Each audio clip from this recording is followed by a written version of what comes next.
This video will demonstrate the best planting practices for planting native plants in our canyons. Let's take a look at our tools. We have our gardening gloves, a shovel, our native plant, a plant protector with stakes, and a bucket with 2 gallons of water.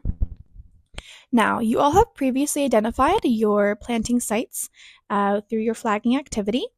The first thing we're going to be doing once we come across these sites is removing any hazardous materials, like glass or anything else that you may find in the canyons. We will have a hazardous waste bucket available for you guys at each site. The next step is going to be removing any smaller plants, leaf litter, duff.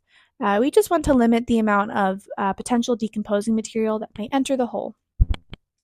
So, once you have sufficiently cleared your site and you have enough bare soil to begin digging your hole, you are going to go ahead and take your plant and place it on the soil here.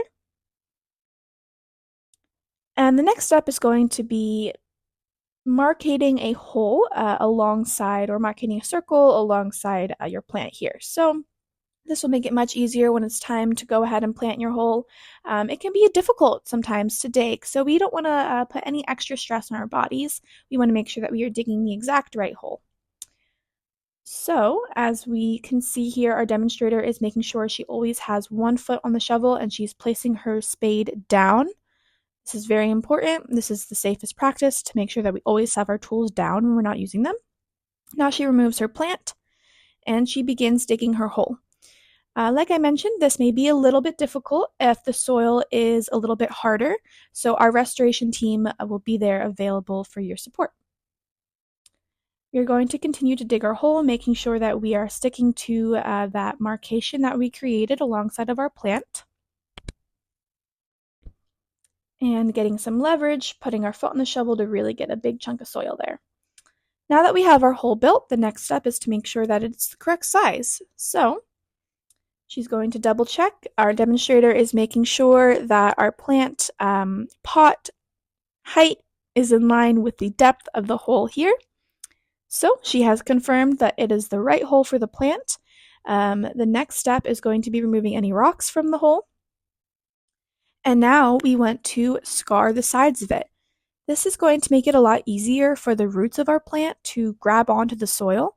It's a lot easier for them to grab onto the scarred soil than it would be for a smooth, to grab onto smooth soil, excuse me.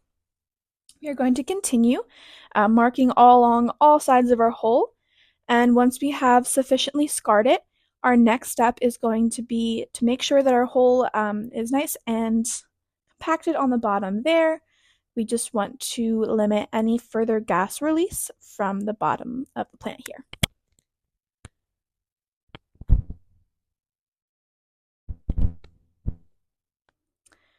Now that we have our hole ready to go, we're going to take our plant and lightly massage the outsides of the pot here. This is going to help loosen things up and help you remove the plant from the pot. The next step is to take your hands into a V shape and gently kind of wiggle back and forth, turn it upside down, and kind of wiggle our plant out of our pot here. The V shape helps to make sure that we are not just yanking it. Now, as you can see, the roots of your plant are going to be pretty root bound, which means they're growing in a circular motion. Now that they are out of the pot and ready to explore the world, we want to make sure that we are able to help them expand outwards. So we're going to go ahead, loosen up, tickle our roots here, make sure that they are not just in that circular motion anymore. And then we're going to remove a little bit of extra soil away from the hole here. As you can see, our demonstrator is doing this next to the hole and not over top of it. Once we have sufficient amount of bare roots exposed, we're going to head, make sure once again that our plant height is still in line with the depth of our hole here. And it looks good to go. So now we're going to begin backfilling the hole. So as you can see, our demonstrator is really taking her time to make sure that she is breaking up any larger chunks of soil. We want to make sure that we are also filling the hole all the way around, so don't just focus on one side of the hole to fill in with soil. You want to make sure that we are going all the way around and that the plant is entirely covered up. We don't want those roots to be exposed to the air. And as we are filling in our soil, we are pressing down, we're compacting our soil into the ground here. This is going to make sure that it's nice and sturdy in the ground. We don't want the plant tipping over, which could happen if you don't compact it like that.